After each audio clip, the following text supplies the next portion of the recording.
पूर्व जन्म में एक दासी का बेटा था।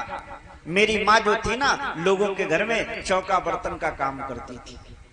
एक बार हमारे यहाँ कुछ महात्मा चतुर्मासा बिताने के लिए आए, तो मुझको भी सेवा में लगा दिया गया।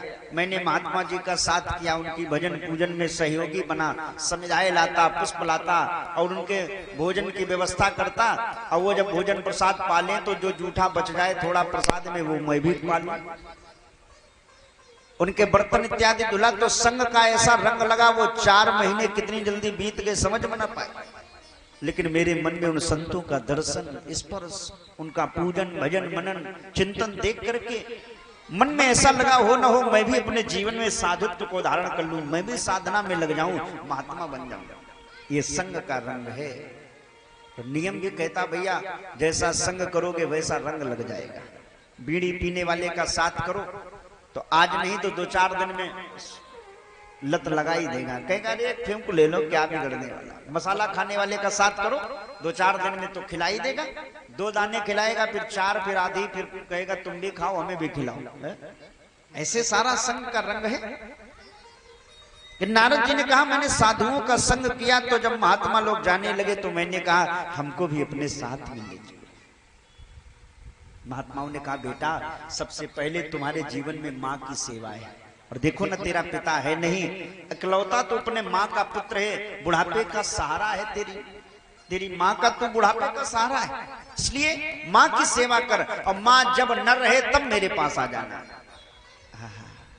एक संत कह रहे थे ये बताओ साधु बनना बड़ा सरल है। मैंने कहा हाँ, लेकिन उन्होंने कहा साधु व्यक्ति तब बने जब उसके माँ बाप अगर जब तक जीवित हैं तो उनकी सेवा करे, उसके बाद साधु बने।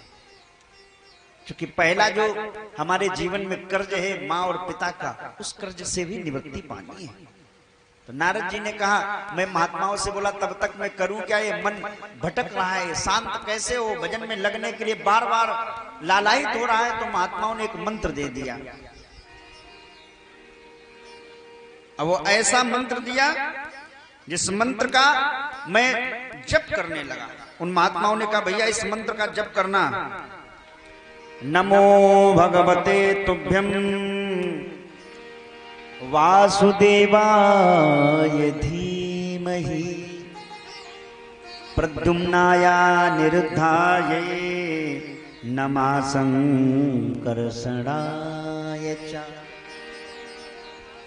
मंत्र दे दिया, जाओ इस मंत्र का जप करो, और अगर ईश्वर ने चाहा तो बहुत जल्द तुम्हारे ऊपर कृपा होगी।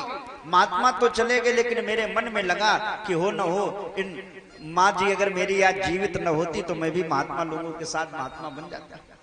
तो मैंने मन में सोचा हे भगवान मेरी माँ को जल्दी पूछ लो, मेरी माँ मर जाए तो मैं भी बाबा बन जाऊं। और ईश्वर की कृपा ऐसी हुई कि मेरी भगवान ने सुन ली।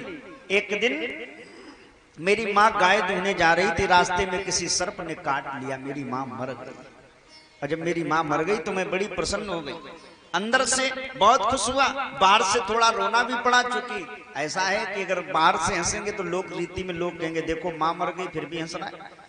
तो मैं बाहर से तो मुस्कुराया, बाहर से रोया, अंदर से मुस्कुराता रहा। माँ की अंतिम क्रिया की और उस मंत्र को लेकर के 13 दिन के बाद मैं सीधे उत्तर दिशा की ओर, जिधर महात्मा गए थे उधर चला गया। घनघोर जंगल में गया, लेकिन कहीं भी मुझे उन साधुओं का दर्शन न हुआ।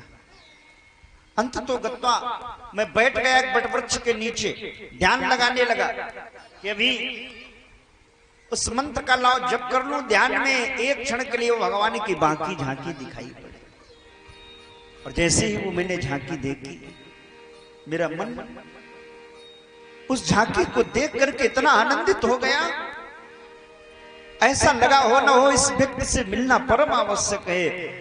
लेकिन वो झांकी भी एक क्षण के लिए दिखाई पड़ी, फिर अदृश्य हो गई।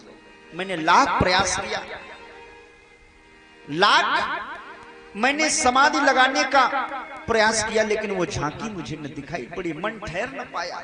उस परमात्मा के एक बार दर्शन हो जाए जिसको फिर मन कहां ठहरने वाला है। नारद जी ने कहा मैंने लाख प्रयास किया, लेकिन वो झांकी दोबारा ना दिखाई पड़ी। आकाशवाणी हुई बेटा इस जन्म में नहीं, लेकिन अगले जन्म में मुझे तुम प्राप्त करो। मैं सोचने लगा हे विधाता जल्द से जल्द इस शरीर से भी मेरी निवृत्ति कर दे, मुझे मार दे। प्रलय हुई और प्रलय के अंत में मेरा शरीर छूटा और दूसरे जन्म में ब्रह्मा का मानस पुत्र बना बैठा हूं। और देखो ना व्यास जी, मेरे पास जो देवदत्त नाम की वीणा है, ये भी भगवान ने प्रदान की है कि इस वीणा को ले जाओ नारद, सदैव मेरा गुणानुवाद करो। ये नारद जी ने अपने पूर्व जन्म की कथा बताई और कहा व्यास जी, अगर आप भी उन भगवान की कृपा की अनुभूति करना चाहते हो तो आप भी उन भगवान का इसी प्रकार से गुणानुवाद गाओ। जैसे मुझे मेरे पिता ब्रह्मा ने 4 श्लोकों में भागवत सुनाई थी। पहले ये भागवत थी 1 श्लोक में।